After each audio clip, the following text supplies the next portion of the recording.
We have seen many movies with a background where Asian parents live in the Western world, struggling through their daily lives and established a decent living for the next generation, be it East is East, West is West, or a bit more mainstream, Namaste London. Each of these movies have one thing in common: Asian parents and the confused upbringing. There are two different worlds or perspectives presenting a different take each time we watch such movies. Hello, friends, welcome to my channel, and today we are going to talk about one such movie that showcases the contrasting worlds. Name of the movie: What Will People Say? A literal translation of that amazing sentence in Hindi and that we have heard so often. Log kya kahenge? What Will People Say is semi-autobiographical, directed by Iram Haq, who also happens to be a Pakistan-origin Norwegian. A quick trivia attached to the movie. The movie, which was Norway's entry for the Academy Awards, has the star cast that is mainly Indian. It was released in September 2017 and nowadays it is showcased on Netflix.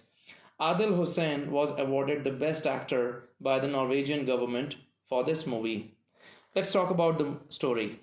The lead character Nisha's parents, Mirza, played by Adil Hussain, and Najma, migrated to Norway from Pakistan years ago in the hope of giving their children a better life.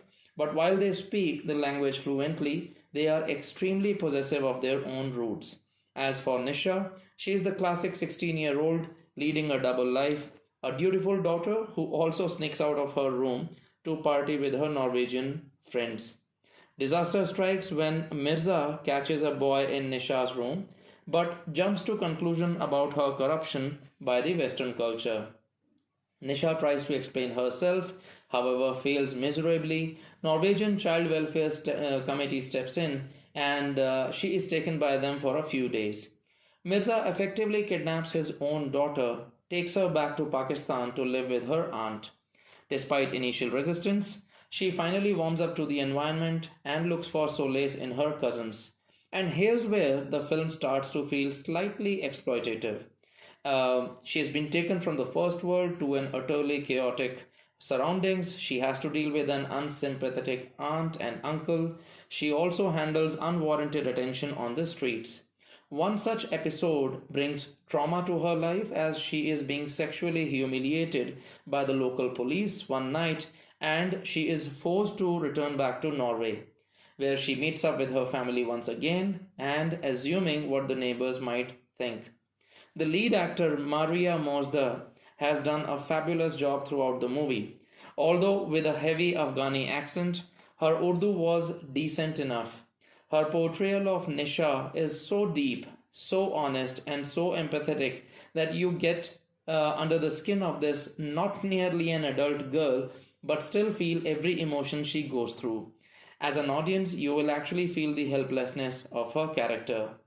Adil Hussain, who plays her father, has shown so many layers into the character. In one scene, he manages to play Mirza with warmth, and in another, he plays such cold harshness that is terrifying but not without empathy. It is such a contrasting arc in his character that you will actually hate him on screen. At one point, he demands Nisha to jump off a cliff just because of the dishonor that she has brought to the family, further losing any audience sympathy that you may have previously seen for him. Now, towards the end of the movie, in one scene, Nisha's wedding is finally fixed against her wish, and her parents are relieved that she will be able to shed her tainted image. As Nisha sits on the couch next to her mother and prospective mother-in-law, she doesn't utter a single word, but her tight body language and the suffocation is evident in her eyes. Will Nisha be able to survive like this? Director Iram Haq has done a fantastic job behind the camera and even bold attempt at showcasing her life throughout this movie. She admitted that, like the lead character Nisha, how she was also kidnapped from Norway and sent back to Pakistan, her father's home. The movie is beautifully shot in Norway as well as Pakistan. Watch it if you want to move away from gory web series and crime drama. Keep watching good cinema. Stay safe.